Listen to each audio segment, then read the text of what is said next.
Ahli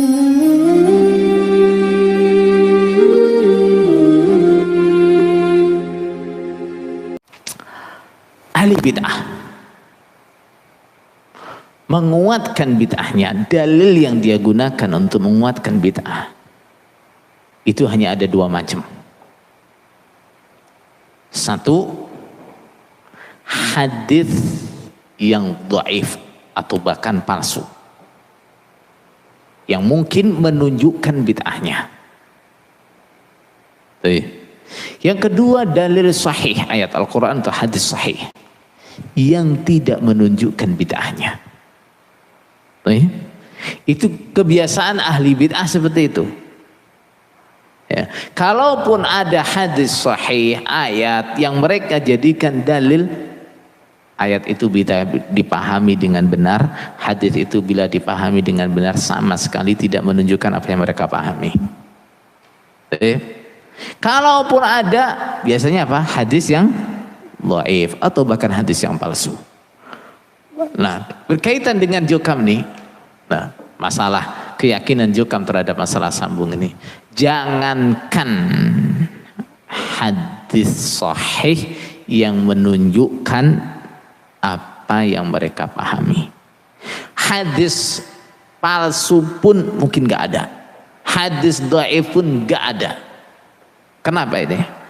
Karena ini adalah sesuatu yang baru di Jokam adanya. Seandainya orang itu bisa jadi kafir karena tidak sambung seperti yang dikatakan oleh Jokam, bagaimana hukumnya sahabat Rasulullah seperti Abu Dzar? Dia mati di mana? Dia meninggal di Rabadah, di tempat yang terasing, meninggal di situ. Bagaimana dia sambung dengan imamnya waktu itu? Bagaimana? Imam kelompok dia siapa? Imam desa dia siapa? Dia menyampaikan sambung dia ke khalifahnya siapa? Gak ada. Ada yang berani mengatakan Abu Dzar mati tidak jamaah? Abu Dzar mati neraka? Abu Dzar apa lagi? Mati jahiliyah? Ada yang berani mengatakan begitu? Maka yang ingin saya sampaikan kepada Jokam, terutama mubalek-mubaleknya, apalagi yang sudah pernah belajar di Makkah, berhenti berbohong. Berhenti berbohong. Kalau memang tujuannya menetapi Quran hadis, berhenti berbohong. Bila memang betul ya, yang dipahami itu enggak ada dalam Quran hadis, akui saja enggak ada. Ya. Bila yang diyakini itu tidak sesuai dengan Quran hadis, akui saja. Ya, akui bahwa ini enggak sesuai dengan Quran hadis. Dari situ kita bisa berhenti dari berbohong. Tapi kalau kita masih tetap ngotot dengan kebohongan awal, bahwa orang Islam itu kalau enggak jamaah seperti jamaah kita ini, Islamnya enggak sah, hidupnya enggak halal dan seterusnya. Kalau kebohongan ini masih tetap dipertahankan, orang itu kalau enggak netepi sambung jamaah, jamaahnya apa? Batal. Berarti sudah keluar dari Islam dan seterusnya. Kalau ini masih dipertahankan, maka kita nggak akan bisa berhenti dari kebohongan itu. Kebenaran tidak membutuhkan cara-cara bohong. Bahkan kebohongan itu oleh Rasulullah SAW dikatakan di mana? Wa iyyakum wal kadzib. Hati-hati dengan bohong. Fa innal kadziba yahdi ilal fujur. Kebohongan itu akan menunjukkan kepada fujur. Apa itu fujur? Penyimpangan, semena-mena. Orang yang suka bohong, dia akan fajir. Dia akan banyak menyimpang. Wa innal fujura yahdi ilan nar.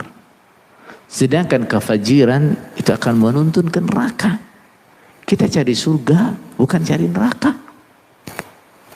Nah, kalau ingin meluruskan akidahnya, meluruskan kepahamannya, hilangkan kebiasaan bohong itu. Apalagi ini urusan agama ya. Nah, kemudian kita berbohong atas nama Allah Rasul. Nah, Allah Ta'ala berfirman, wa man allamu mimman iftara 'ala Allahil kadhiba.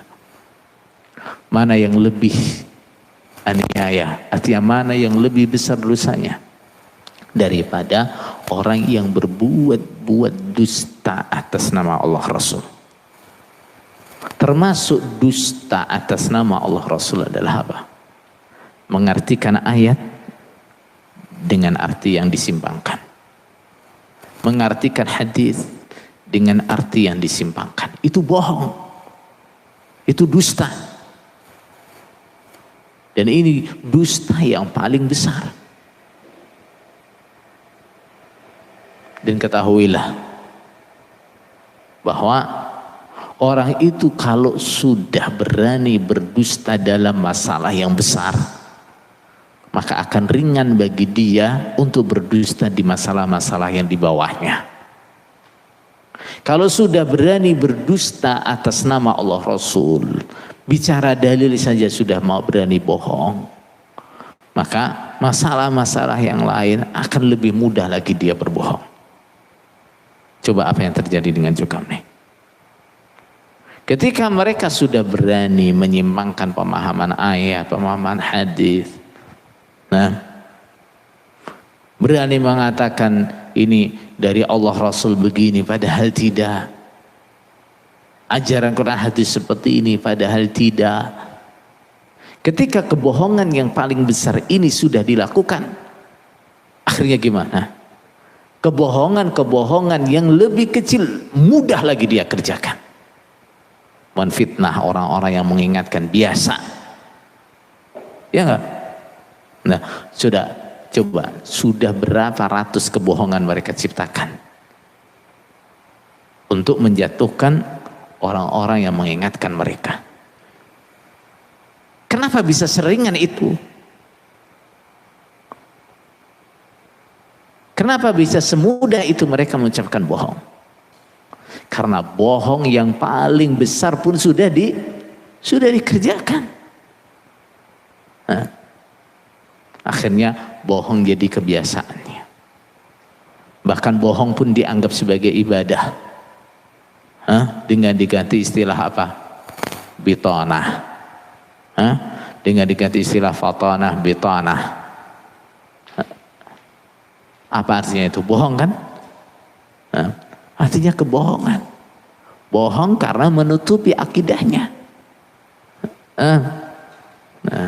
Sikap kepura-puraan, pura-pura baik, dikasih label yang bagus, budi luhur. Apa kalau orang bohong, orang pura-pura, kemudian dikasih nama budi luhur itu jadi luhur? Enggak kan? Ya tetap itu budi asor namanya, bukan budi luhur. Bitonah, kalau itu isinya bohong ya tetap bohong, dusta. Jadi ini yang harus diakhiri. Tinggalkan dusta kalau memang mencari kebenaran. Tinggalkan. Apalagi sampai dusta atas nama Allah Rasul. Mewajibkan kepada umat sesuatu yang tidak diwajibkan oleh Allah Rasul. Nah, bahkan menjadikannya sebagai ukuran keislaman seseorang, itu adalah kebohongan. Kebohongan yang paling besar. Bohong atas nama Allah Rasul.